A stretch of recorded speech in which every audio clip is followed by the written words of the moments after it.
En 33 de notre ère, Jérusalem. Une exécution vient d'avoir lieu sur le mont Golgotha. Pour les autorités romaines, ce n'est qu'une crucifixion parmi d'autres.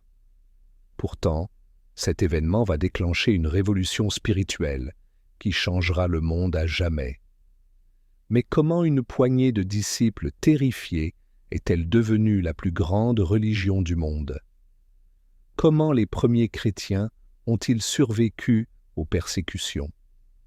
C'est cette histoire extraordinaire que nous allons vous raconter. Pour comprendre l'émergence du christianisme, plongeons dans le monde du 1er siècle. L'Empire romain domine le monde méditerranéen. La Judée, province troublée, est sous le contrôle direct de Rome. La situation est explosive. Les impôts écrasent la population. Le temple de Jérusalem, centre de la vie religieuse, est sous surveillance romaine. Les tensions entre différentes factions juives sont à leur comble. Pharisiens, Sadducéens, Zélotes, chacun a sa vision de l'avenir du peuple. Dans ce contexte troublé, de nombreux prophètes et messies autoproclamés apparaissent. La plupart finissent crucifiés, mais l'un d'entre eux va laisser une trace différente. Tout commence dans une chambre haute de Jérusalem. Une centaine de personnes sont réunies, terrifiées mais déterminées. Ce sont les premiers témoins, ceux qui affirment avoir vu Jésus ressuscité. Parmi eux, quelques figures se détachent. Pierre, le pécheur devenu leader, celui qui avait renié 3 fois devient la pierre angulaire du mouvement.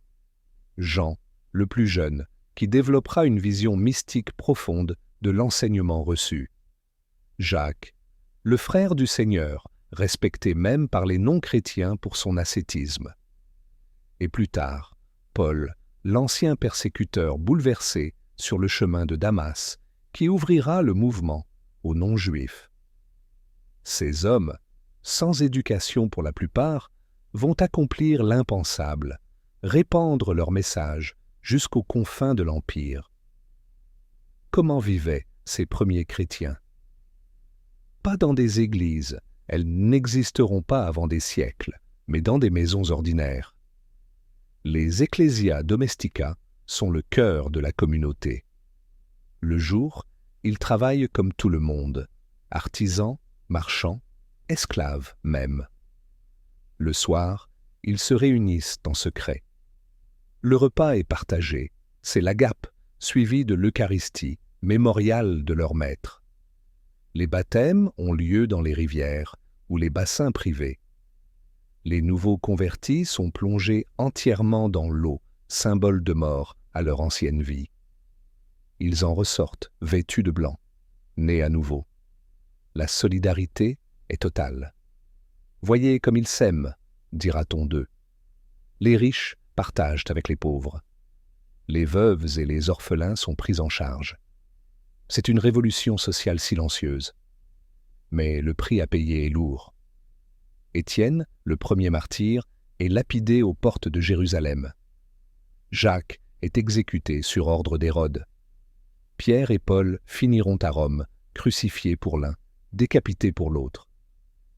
Sous Néron, les chrétiens servent de boucs émissaires. Transformés en torches humaines, livrés aux bêtes dans l'arène. Pourtant, plus on les persécute, plus leur nombre augmente. Ils développent des signes de reconnaissance discrets, le poisson, l'encre, la colombe. Les catacombes deviennent leur refuge, leur lieu de culte, leur cimetière. Sur les murs, des fresques racontent leur espérance. Le message se répand comme une traînée de poudre. D'abord dans les synagogues, où Paul et d'autres prêchent que Jésus est le Messie attendu. Puis dans le monde païen, où l'annonce d'un Dieu d'amour trouve un écho inattendu. Les routes commerciales deviennent des voies d'évangélisation. Les grands ports, Antioche, Éphèse, Alexandrie, Rome, voient naître des communautés florissantes. Les esclaves portent la nouvelle dans les maisons patriciennes. Les marchands la transportent jusqu'en Inde. De cette poignée de disciples terrifiés est née une religion mondiale.